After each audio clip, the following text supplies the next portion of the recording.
The newsday continues here on One News Now. I'm Riza Diaz.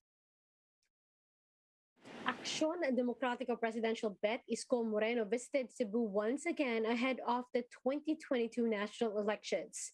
For details, let's bring in Romel Lopez. He's reporting to us live on the ground. Romel, good evening. Would like to know how did it go for Mayor Isko Moreno in Cebu, knowing that Cebu is a boat-rich country?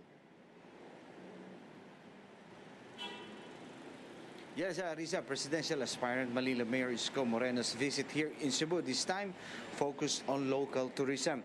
Isko went to Cebu Safari's Adventure Park where he was able to feed some giraffes early today.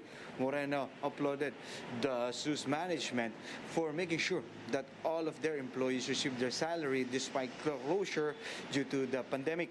Manila Mayor even said that Manila Zoo and Cebu Safari will come up with a collaboration effort. This is to improve the programs of the two tourist attractions. Moreno said that Manila Zoo, which is under his jurisdiction, can be a recipient of some of the animals that were bred in Cebu Safari. He added that Manila Zoo can also lend some of its animals for future breeding efforts. During his visit, Moreno held a dialogue with the employees of the Cebu Safari and their dependents. He assured them of the programs to boost the tourism sector should he become president. He added that he will also launch infrastructure and telecommunication projects for the province. Let's hear more from the presidential candidate, Mayor Isko Moreno. Things will be better. So you have the national government investing in our infrastructure, telecommunication, roads, and bridges connecting islands, tourist spots. Then the local government aggressively also investing into this. So if you have 6 million, 10 million tourists a year, you have 10 million additional jobs a year. But more than that is the industry behind the tourism. No, yung tawag dito, yung magbe-benepisyo sa turista.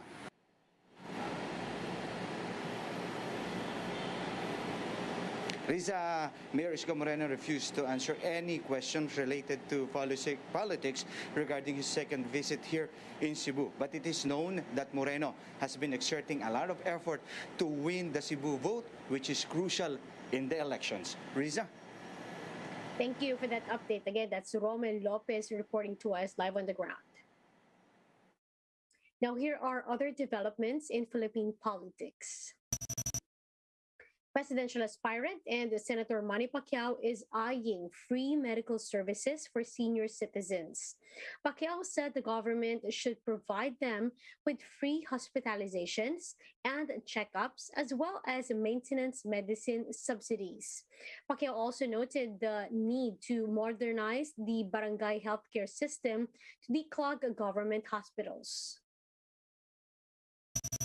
Partido Reforma standard bearer Ping Lacson, meanwhile, vowed to end kotong during his visit to his home province, Cavite. Lacson, his running mate, Senator Tito Soto, and some senatorial vets talked to tricycle drivers, operators, and local leaders. The presidential candidate said that the Filipino people will play a key role against corruption in the government. And another presidential aspirant, Ferdinand Bongbong Marcos Jr., said unity will be the greatest gift that Filipinos will receive this Christmas. Marcos said his recent visit to Cebu gave him hope that the unity being shown by the people will usher a country to a brighter future. Now he is running for the 2022 elections with Davao City Mayor Sara Duterte under a so-called unity team from different political parties. And we'll be back with more stories after the break. Keep it here on One News.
still watching One News Now. I'm Riza Diaz.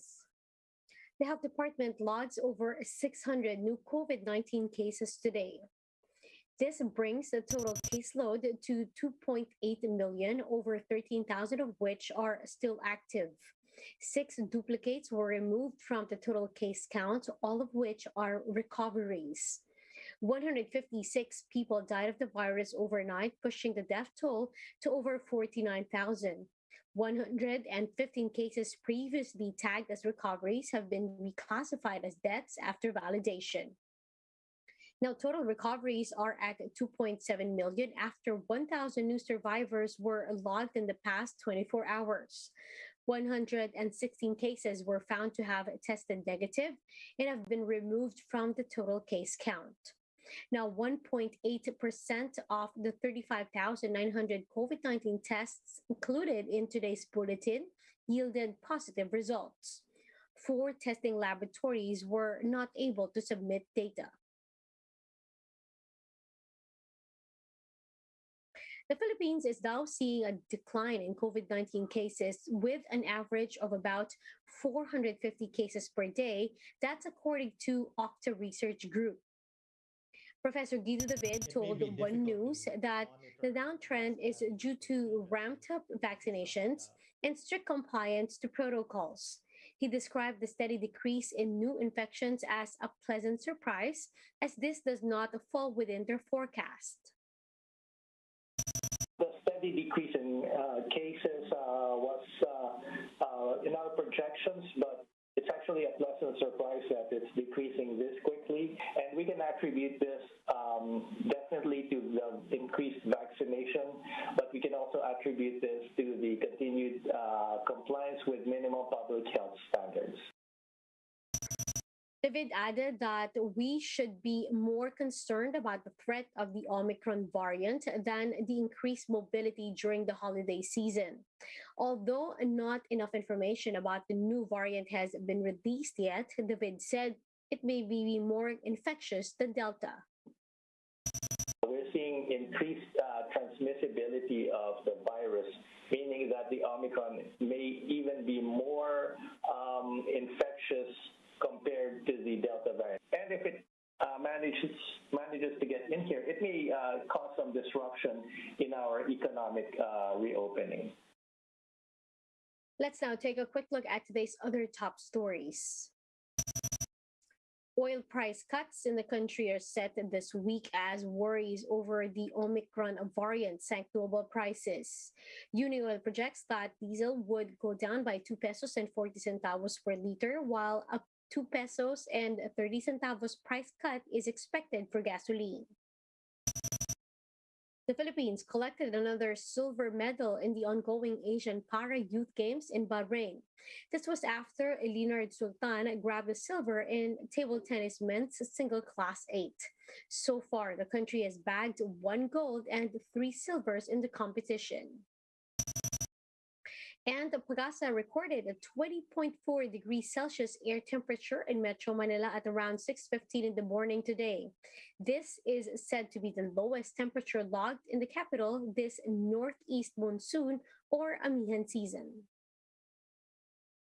Now, for more updates, visit News 5, The Philippine Star, and Business World Online. Visit our website, onenews.ph, for more in-depth analysis. You can also catch One News on Signal Play app.